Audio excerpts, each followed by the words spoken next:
le Seigneur Jésus, il a autrefois compare le royaume des cieux à un trésor. Comme un trésor. Un trésor cache dans un champ. Alors quelqu'un a acheté ce champ. Cette parabole signifie que le royaume des cieux est la Jérusalem céleste. C'est très beau, beau comme un trésor. Plus tard, en raison de sa descente sur la nouvelle terre, une personne a acheté la nouvelle terre, et, sans s'en rendre compte, elle a obtenu la terre précieuse, part de ce trésor céleste, c'est-à-dire obtenir la nouvelle Jérusalem comme héritage. Alors le Seigneur a encore raconté une autre parabole. Il a dit, il y a un homme qui a acheté une perle de grande valeur. Il a ainsi comparé la Jérusalem céleste. Une perle, c'est-à-dire qu'une personne a acheté la perle, parlons de scène. Un peu d'accord. C'est-à-dire que le royaume des cieux est semblable à une perle de grande valeur. Un marchand qui cherche de belles perles. La découverte et Sen et al. Vendre tout ce qu'il avait pour acheter cette perle. Cette parabole semble très simple. Elle dit juste que un marchand a acheté une perle. Cette perle est d'une valeur inestimable. Qu'est-ce que cela signifie réellement? Comparer le royaume des cieux. Une perle, en fait la Jérusalem céleste, et compare une perle de grande valeur. Quel point est-elle précieuse? Si précieuse que ce marchand doit vendre tout ce qu'il a pour pouvoir acheter la perle. Alors ce marchand, c'est très étonnant, il est dit, il y a un marchand qui cherche partout de belles perles. C'est merveilleux. Cette perle, c'est la Jérusalem céleste. Il y a une personne qui peut acheter la Jérusalem céleste. Qui est réellement cette personne? Le Seigneur a dit que cette personne est un marchand. Est-ce vraiment le cas? Plus tard, on a découvert que le frère Heber est vraiment issu du milieu des affaires. Il a entrepris 3 fois, créé 2 entreprises, 3 projets d'entreprise, et il voulait encore continuer à entreprendre. Pourquoi? Il cherchait constamment divers. Quel secteur d'activité serait le meilleur? Il cherchait sans cesse. Ce secteur est pas mal. Et il s'y la net. Plus tard, sans sucre, il choisissait nouveau. Un autre secteur, puis il choisissait nouveau. Un autre secteur, au total, il a choisi d'entreprendre dans 3 secteurs. Et puis, alors qu'il voulait encore entreprendre, il a été appelé par le Seigneur Jésus-Christ. Il s'est dit, il semble que la vie soit plus belle. La vie est plus belle que l'entrepreneuriat. La vie est plus belle que de fonder une entreprise. Sans s'en rendre compte, on a découvert les mystères du royaume des cieux. C'est-à-dire qu'il y a un marchand qui cherche partout, faisant référence, un homme qui cherche partout de belles perles. Plus tard, il a découvert une perle d'une extrême beauté, qui est le royaume des cieux. Alors regardons les paraboles sur le royaume des cieux. Par exemple, une graine de moutarde qui grandit pour devenir un arbre immense. La parabole de ou bien le levain mis dans 3 mesures de farine. La parabole de toute la pteux qu'il veut. Ainsi que le tror cache dans un champ. La parabole de l'achat de ce champ. Dans le passe, personne ne savait et personne ne savait ce que cela signifiait. Auparavant, le frère Heber allait aux réunions religieuses. Personne ne se souciait de ces paraboles et ne pensait pas qu'elles étaient quelque chose d'extraordinaire. Ces paraboles, peut-être que le Seigneur disait, une sorte de belle métaphore, sans qu'on sache ce que c'était. Le royaume des cieux est proche. Qu'est-ce que le royaume des cieux? On ne le savait pas non plus. Maintenant, nous le savons tous. Alors, ce marchand fait référence au frère Heber. Et la perle ici est la céleste. Jérusalem, c'est le royaume des cieux. La Jérusalem céleste est comme une perle. Alors cette perle est d'une valeur inestimable. Ce marchand, avec quoi va-t-il acheter cette perle? La parabole dit que ce marchand Sen et Al immédiatement a vendu tout ce qu'il possédait pour acheter cette perle, c'est-à-dire qu'il a utilisé tout son cœur, toute sa force, toute sa vie, a finalement vers son sang. Puis auprès du précleste Jova a acheté le royaume des cieux. Alors le précleste va-t-il vraiment donner le royaume à Heber? Tout d'abord l'Apocalypse, au chapitre 12 dit que cette femme, la femme qui accouche, a en fait reçu l'autorité de Dieu, l'autorité du Seigneur Christ, arrive, parce que c'est presque le chapitre de la fin. Il est dit que la Jérusalem céleste descend du ciel disant que la Jérusalem céleste est l'épouse de l'agneau. Il est dit que le frère Heber est l'agneau. Qui dit? Le frère Heber a effectivement acheté la Jérusalem céleste. C'est ainsi que le Seigneur Jésus-Christ nous fait comprendre les mystères du royaume des cieux. C'est merveilleux. Le royaume des cieux, de qui est-ce le royaume? On a découvert plus tard que c'est le royaume d'Israël, le royaume de l'Israël de la nouvelle alliance. Dieu a vendu le royaume des cieux Israël. Le pré-Clest Jova a vendu le royaume des cieux Israël. Avec quoi Israël arrêtait-il? Il utilise d'abord sa propre vie entire pour la remettre Dieu, remettant cet argent d'achat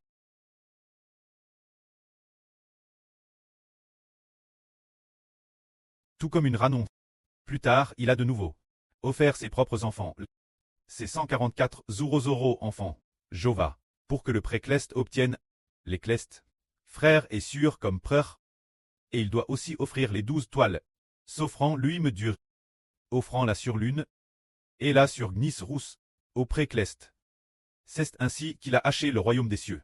Ainsi ce preux de la patrie a découvert qu'il ne faisait pas qu'offrir sa propre vie, il devait aussi offrir, parmi les premiers du pays, les plus beaux, les vendre Dieu, les offrir au pré-Clest et au Seigneur, achetant ainsi le royaume des cieux. Alors le pré-Clest a dit, d'accord, tu as dit Jessel, tu m'as donné tout ce qu'il y a de plus beau.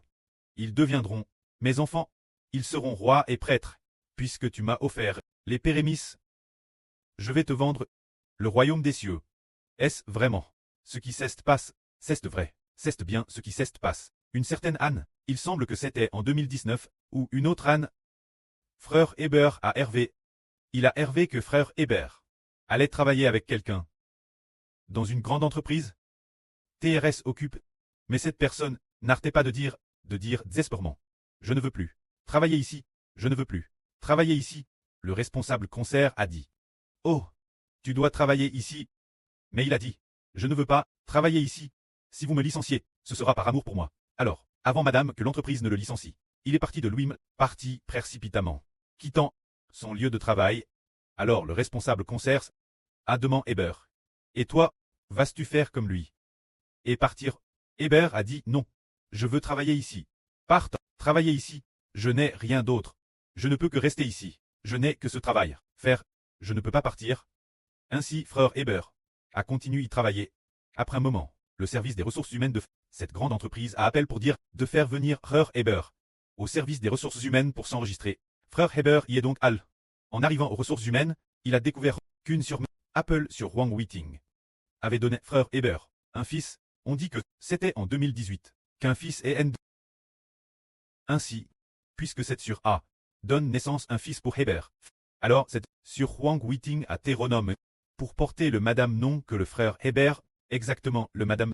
Alors, ce moment-là, le frère Hébert est retourné l'entreprise. En retournant l'entreprise, il a vu le patron et le fils du patron. Joyeusement. Regardez le frère Hébert, aimablement. Regardez le frère Hébert. Avec beaucoup de compassion et de bienveillance, regardez Hébert, l'aimant profondément, au point que tous les gens de l'entreprise respectaient le frère Hébert. Ensuite, on dit que le patron et le fils du patron, on donne l'entreprise. Hébert c'est lead, le RVE c'est art. Alors, l'explication de ce RVE est la suivante. Elle explique que cette entreprise, c'est le royaume des cieux. C'est le royaume de Dieu. Le patron c'est le pré-Clest Jova, le fils du patron. C'est notre pré le Seigneur Jésus. Alors la sur Wang Weiting, qui représente aussi le royaume des cieux. La sur Wang Weiting, donnant au frère Hébert naissance un fils. Cela signifie que Dieu Jova et le Seigneur Jésus donne l'autorité du royaume des cieux. Au frère Hébert ce moment-là, le frère Hébert a ainsi obtenu les enfants d'une nation. C'est de dire que le preux et le Seigneur et donne l'autorité du royaume des cieux. Hébert. Et le frère Hébert doit offrir les enfants d'une nation. Dieu. C'est dire qu'il a obtenu ce fils. Il a obtenu un fils. Un fils c'est une nation. Tout le monde. Alors la sur Wang Weiting a chant de nom. Pour porter le madame nom que le frère Hébert, elle a chant de nom. Cela signifie que le royaume des cieux sera renommé Israël. Le sens du nom du frère Hébert. Se dire. Pourquoi a-t-il chant de nom? Parce que le royaume des cieux, Dieu la donne par alliance Israël. Faisant en sorte que son nom soit le madame que celui du frère Hébert, faisant du royaume des cieux. Épouse du frère Hébert. Pour quelle raison? Comment le pré-Clest peut-il vendre le royaume au frère Hébert? C'est comme si quelqu'un vendait son entreprise à une autre personne, et après l'avoir vendue, cette personne, il changeait le nom de l'entreprise. Quelle en est la raison? Parce que le frère Hébert offre les enfants d'une nation au pré-Clest. Quant au frère Hébert, il a offert les enfants d'une nation au pré. Le pré a dit, d'accord. De toi j'ai obtenu les spirituels, enfants du royaume d'Israël. pour devenir mon peuple, devenir mes enfants, devenir mes descendants. Et ils sont aussi vraiment NS de mon esprit, et de l'esprit de mon fils, sont aussi tes enfants, sont aussi mes enfants. Alors puisque c'est ainsi, puisque tu me donnes les enfants, je te donne le royaume. TE donne le royaume des cieux. TE donne la nouvelle Jérusalem. Afin que toi et moi, et mon fils, partagions ensemble le royaume des cieux. Alors mon fils et moi, allons aussi avec toi, riter ensemble de tes enfants comme ritage. C'est ainsi, le pré donne le royaume au frère Eshbert. Le frère Eshbert donne alors les enfants d'une nation au pré et au seigneur. Ainsi donc, le pré, le seigneur, et le frère Eshbert partagent le royaume des cieux, partagent les enfants du royaume des cieux. C'est cela le mistre. Ainsi, après avoir obtenu ce fils, le royaume des cieux a chant de nom. Tout comme dans l'Apocalypse. Cette femme, après avoir cette femme, enfante, cet enfant, fut enlevé vers Dieu, et vers le trône de Dieu. Alors, Dieu va donner le royaume, au soleil, la lune aux 12 toiles, et aussi au clestre, frère et sûr. C'est pour cette raison. C'est cela le mistre du royaume des cieux. C'est ce que le pré a dit. Il y a un homme, il est sage et intelligent. Il a acheté la nouvelle terre, et a aussi acheté la Jérusalem cleste. Finalement, le nom de Dieu, et le nom du Seigneur Christ, lui sont tous donnés, pour qu'il reçoive l'autorité de Dieu, l'autorité du Christ. Par exemple, il a obtenu le nom du Dieu Tout-Puissant, le Roi des Rois, le Seigneur des Seigneurs, de TRS nombreux, non honorables. Ce qui signifie que toutes sortes d'autorités du royaume des cieux lui sont données, afin qu'il puisse gouverner Israël, et aussi pour qu'il obtienne une telle autorité, pour que les gens des mains de Satan puissent très racher. Arak, et donne Dieu et au Seigneur. C'est cela le mistre du royaume des cieux. Alors le mistre du royaume des cieux, puisque le royaume des cieux est un régime, le royaume des cieux est le régime de Dieu, et du Christ. Dieu est le Seigneur Christ. L'autorité royale signifie que le frère Ashbert prêche la vraie. Il possède une autorité, une grande puissance, faisant que les dirigeants de toutes les nations, les chefs d'État, ne peuvent pas vaincre le frère Ashbert. Car le royaume des cieux est un régime, c'est l'autorité de Dieu et du Seigneur Christ. Alors, le souverain de toutes les nations et de tous les peuples, tous les opposants de toutes les nations et de tous les peuples, addition tous ensemble, ne peuvent l'emporter sur celui du frère Hébert. L'autorité qui réside en lui.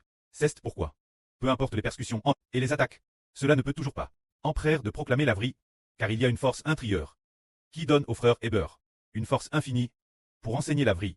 Que la gloire soit au prêtre et au Seigneur. Amen.